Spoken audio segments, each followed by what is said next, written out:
But before that, we do have our semi-finalist of the day making it through in crushing style, Daniil Dubov. Daniil, congratulations on that win. Thanks. How did the day go for you? I mean, 3-0 could not have been more of a dream performance. Well, but I was lucky, actually. I was sort of disappointed after yesterday. I thought, I mean, I was obviously disappointed. I think even yesterday I basically played much better. And then, like, in the fourth game, it's not that I went blundered. I mean, okay, it is a blunder, but I actually thought that basically he simply repeated the moves. So I didn't even start thinking, and I played, yeah, exactly the same moves that I played after Queen F6. And then I realized his queen is on E5. He took on E3 and won. You will have to slow down because I need to get that position up on the board. So at what moment would you like to go back? No, but I'm talking about yesterday, basically. Okay, yesterday's game. So yeah, and then in the Armageddon, I was also winning. So I mean, obviously I was disappointed, but still, I mean, I won some of the games with black, like in 12 moves. So I mean, basically, yeah, obviously, yeah, it was very disappointing to lose such a match, but still, I thought if you, yeah, I mean, if you win sometimes in 12 moves, you're probably capable of winning one more match. Today, I don't know. The first game, I did not really get what he wanted actually, because this G4 and everything. I mean, okay, this is not mainstream, but it was played by many strong players. I think it was played in Grishuk Caruana maybe, and I have played it myself even. So I don't know what he wanted exactly, but yeah, in general, I thought this G4 is a very, very promising line for white. And then he started to think, which probably means he was out of the book. And then, yeah, I mean, I don't know, they could have missed it during their prep or I don't know. But anyway, I think after DC Rook G1, it should be bad, pretty much. And then I don't know if I played well, but yeah, I mean, it felt extremely dangerous for black. It looked very convincing to us, Daniel. And in this very last moment, did you spot Queen H2 instantly? Because it looked like black had maybe stabilized and white needed to sort of find a way to mate, which you did with Queen H2, because Queen H5 doesn't work in that position. Yeah, but that's why you play Rook H4. That was my idea. So basically, you keep an option of setting this battery different way. But what I actually didn't get is why he resigned, to be honest. Because in the final position, I thought he can play Rook F6, no? So you mean after Queen H2, this is where... I mean you go Rook F6. So yeah, King F7. I mean, we just kind of left it here thinking that you just trade the rooks and at least pick up a rook, but yeah, but I mean, okay, if you're Karjakin, you try to hold the fortress forever, and actually here it even makes sense. I'm not even sure. Like, it's definitely, for me, it's definitely not a position where you resign. I mean, okay, you take on F6 with the pawn, you put your pieces like, I don't know, maybe bishop C6, knight D5, or you try knight D5, F4, I don't know, because here but probably he must have missed that after Queen C7 check, he has knight E7, right? Yeah, maybe. Yeah, because maybe, actually, to be honest, I missed it because since Sergey resigned, I assumed that that's it. Yeah, it's the logical outcome. And now sure, but that's actually why I was that's why I spent some time before this Rook H4 and Queen H2, because I mean I saw this idea and I thought, okay, in a rapid, like most probably you will end up losing against black. Yeah, I mean you run out of time and I mean you will lose. But yeah, I mean it was not obvious to me at all. So then the second game, it was actually a very weird game. I decided that basically, yeah, if it's our last match, then it's probably time to play something reasonable, yeah, because I have played one E4 knight C6 and I played the Scandinavian, so I decided, okay, let's go Philidor. so like out of my options, Philidor is the most solid one. So you play Philidor when sort of you need to be safe, and you play all the rest when you just have fun. He played this Queen takes D4 and Bishop D5, Queen D3. Which I looked at, obviously, and this, yeah, I remember this knight B4, and then Queen B3, D5. Yeah. So knight B4 here, he took on D7. Yeah. And then Queen B3, D5. Yeah, and he went A3, takes. And then he somehow confused me. He played this A, B, E, F castles. And basically, I don't think it makes any like real sense. I can play like pretty much any move, maybe bishop d6 or something. I mean, maybe I'm slightly worse, maybe not, but it's definitely not the end of the world, for sure. But there was a point where it looked like it was the end of the world for you in this game. I mean, definitely, he simply blundered. Yeah, this is basically the only point of the match when I was lucky. But okay, I think like yesterday I missed like 10 opportunities to finish it, so I probably deserve to be lucky one time. Actually, I have this question that my big question for today was, how did you manage to sleep after what happened yesterday to you? Well, it was sort of okay. But the funniest thing is that here I normally wake up like 2 or 3 hours before the game. So it was sort of okay. I was like reading something till morning, then at like 9 a.m. I went to sleep and it was fine. Daniil, are you finally back home or are you still at the hotel after the candidates? Well, I'm still in the hotel, but it feels like my home now. So yeah, and this FG, like FG is not exactly forced, but I thought, okay, he's sort of trying to tease me for this FG, and to be honest, I didn't believe that it's like really dangerous for black. But then after rook a5, it became uncomfortable. I don't think black is really worse, to be honest. Maybe I'm wrong. I felt it should be okay, but in general, it's very difficult to play with a stupid rook on a shade. Yeah, and then I think he completely outplayed me pretty much. And I especially liked his move bishop d2 because takes h6. I was very proud of this h6 idea because my point was that if he plays bishop h4, which sort of feels natural, then I think I can take on h2 and go queen d4. We were actually looking at this position, Daniil. Did you consider bishop h2 at this point? Yeah, obviously, but then king takes. And we were thinking of g1 or queen g4, but let's go with g1. Yeah, let's say takes, queen g4. Yeah, queen g3. And you didn't like this position? Yeah, I mean, I wasn't sure. Like, I didn't feel... I mean, in general, I felt like I should be okay somehow, but I didn't see how exactly. Because here you never know, some rook a8 or something, or rook takes b7. Like, right. It can be okay for black, but it could also be just lost. I mean, some rook 8, queen e5 will come or something.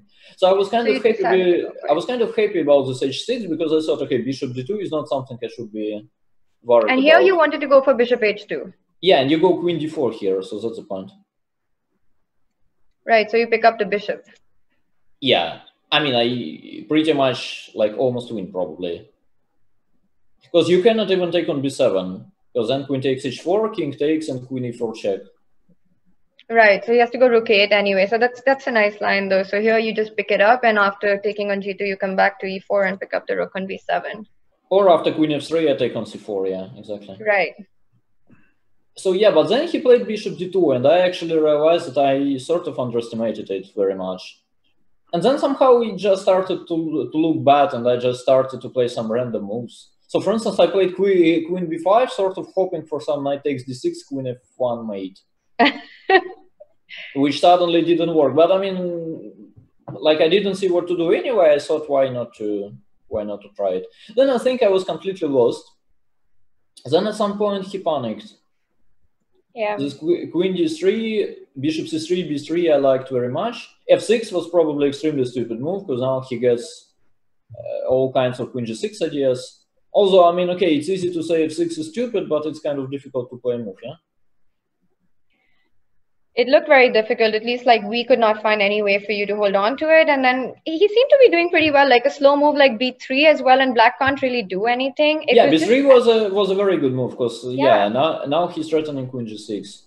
But then after queen h5, I think he's sort of panicked, to be honest, because I didn't see like what exactly is wrong with queen d8, for instance. That's what even Alexander was mentioning, that queen d8 looked extremely strong here because then you don't have a move like knight d6 anymore. Yeah, I would probably just play king h7, then I would play queen d1 check, I would take on c2, and I mean, okay, I'm obviously lost, but at least I'm trying. You mean this position? Yeah, I sort of have tricks, because if you take on g2, then queen g4 check is an option. And then I play queen f3 or h3 check and take on c3. So if you take on c2 here? Yeah, then MVP is down, but that's why you go queen g4 check. Oh, right. Okay, queen g4 here. Yeah, and then you go queen f3 or h3 check, and then you take on c3. Maybe it still was, but okay, it's not obvious anymore. So after queen d1 check, you'll have to play something like queen e1, and then I'm forced to take on c2. And then okay, I'm obviously lost, but at least I felt like okay, I will play for like a few more moves. Daniil, you know, I feel very, very stupid of saying that maybe we don't have enough time. It's so nice to listen to all these lines. Maybe let's just have some questions to you, yeah? Sure. What does it mean for you to reach the semifinals in this tournament? Well, first of all, as far as I know, I think it basically means that I qualified for the next thing. Exactly. That's exactly what I wanted to know, because which is already inspiring, obviously, because with this COVID we don't have like many things to do, so it's obviously playing chess is and did you feel any extra pressure because of that? Not really. Well, I thought in general in the chaos stage it's sort of true that like two most important stages are the final and the quarterfinal. So basically, when you play the quarterfinal, you sort of play for the qualification for the next thing. And then when you play the final, you sort of play for qualification to this Big Four tournament. And then when you play the semifinal, you basically only play for money, which is not that important. So yeah, I mean, obviously, but I sort of felt more pressure just because of the fact that it's Karjakin and he's my compatriot, and I mean all the stuff. Yeah, I mean it's obviously always always tough matches against him. So I did not really think about qualifying or something. I just wanted to beat the guy, to be honest, and that's it. But also, Daniil, it wasn't a very easy road for you to make it to the quarterfinals. Things were quite uncertain, even in the round robin phase for you. So after that, it seems like you've sort of found your form, and you've been doing really well ever since then, because the qualification stage was... I don't know. I have a different explanation. I mean, I normally do badly, like really, really badly against the Chinese. So my main problem was just that on day one of the round robin, I played 3 Chinese, and then I scored like -2. So then that was basically the last time when I had to play the Chinese. So then I started to get some points. I mean, okay, I even won against Magnus. Magnus is obviously brilliant, but I mean, at least against him, sometimes I have chances, but I lose all the games against the Chinese. And now it feels like I'll have to play the Chinese again. Yeah, so I'm sort of pessimistic. It feels like it was a very nice adventure, but yeah, that's how. Exactly, that's what I wanted to ask you. Then, how do you feel about this match? No, for sure, I'm not excited. Definitely not. Yeah. But it's probably good news that they are killing each other as well, yeah? So by the time they reach you, they must have also lost so much energy. But I don't think they really care, to be honest. That's the problem. Like in general, like all the things I'm doing are sort of provocative. Yeah, I mean, you play the Scandinavian, you play like 1e4, knight c6, you play Fyodor. So you basically say, okay, I can play like this, and still it won't be easy for you. But I don't think guys like Dink or you will even think about it this way. Like, okay, this guy played e5, d6, now I'm slightly better. Okay, we go on. They just don't think about this psychological stuff, and I also blunder against them very often. Because even in the Stanis Memorial, where I finished second right after Magnus, even there I managed to lose 2-0 against Bull. So yeah, I remember I was covering that tournament, and I felt like Bu was making the difference in the tournament standings between you and Magnus. No, I mean, okay, Magnus just played better on the last day, I mean, anyway, but just in general, I mean, it's quite difficult to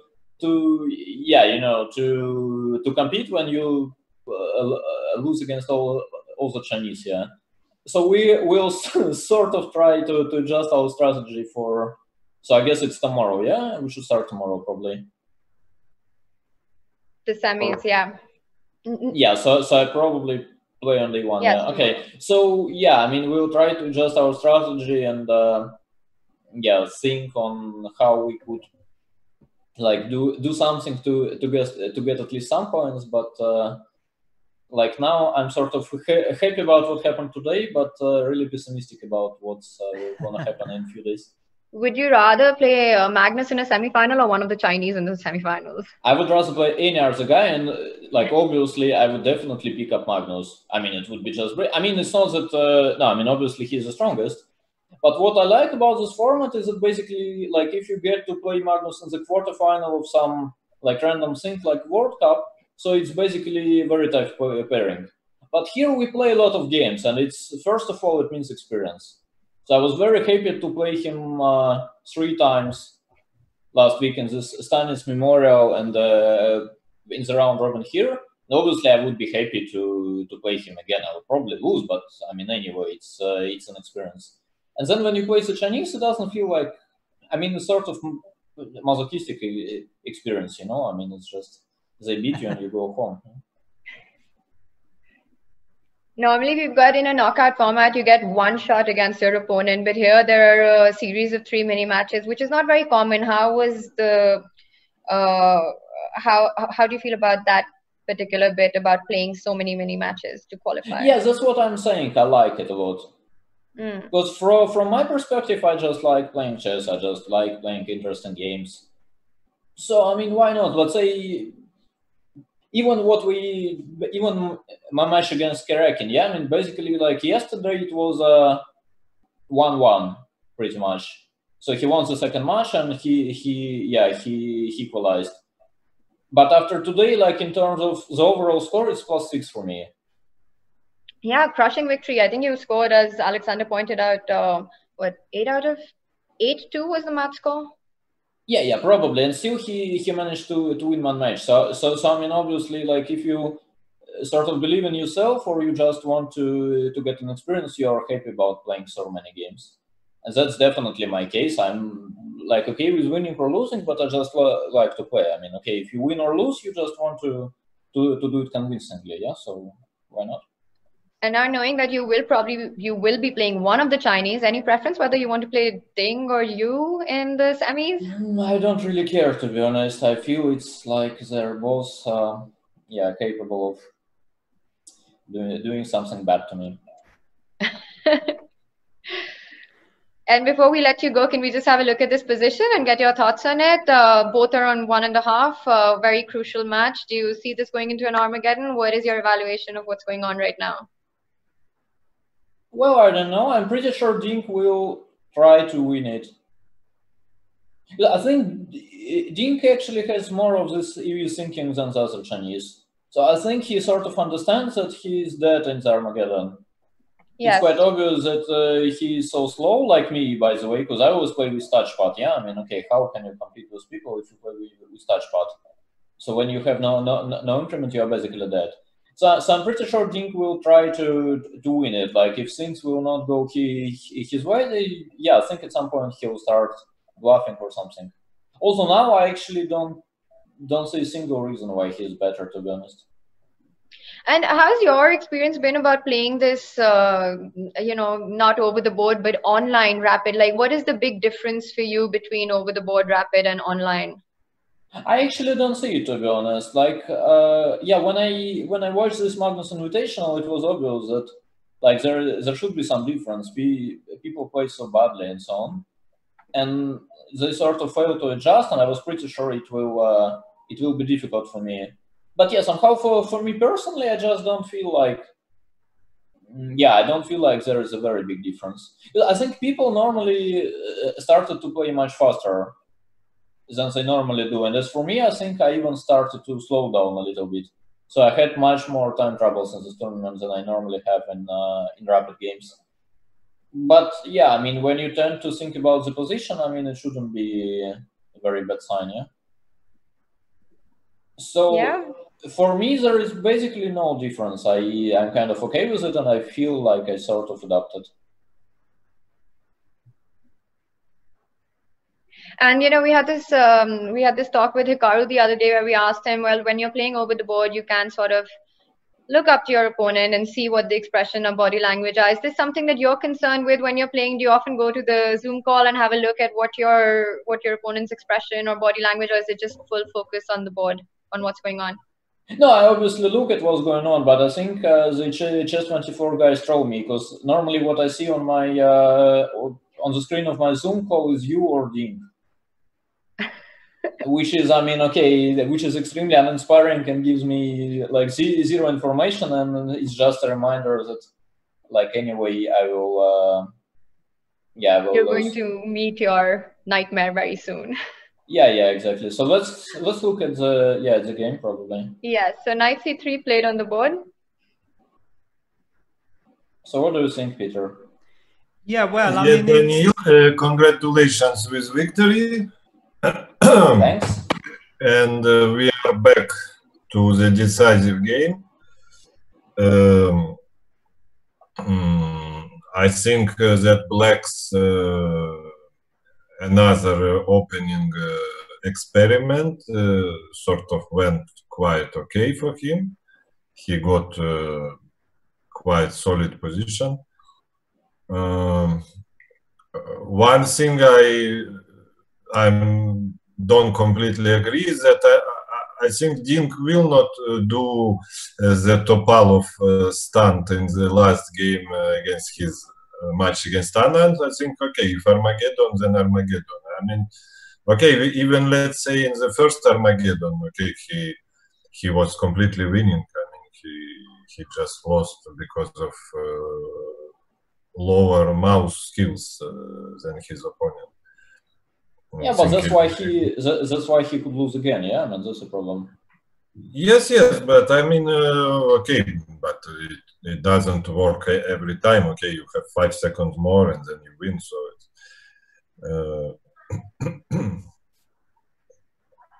I think if it will go to a draw, he will not do some crazy stuff just to avoid it. All right, so queen d3, g6 on the board. Yeah, okay. Now I think I will leave you guys if you don't mind. Yeah, thank you so much for joining us, Daniil, and congratulations on your win in the quarterfinals match, and we'll see you in the semis. Yeah, have a good rest and congrats, Daniil. Good luck. All right, guys, back to the chess.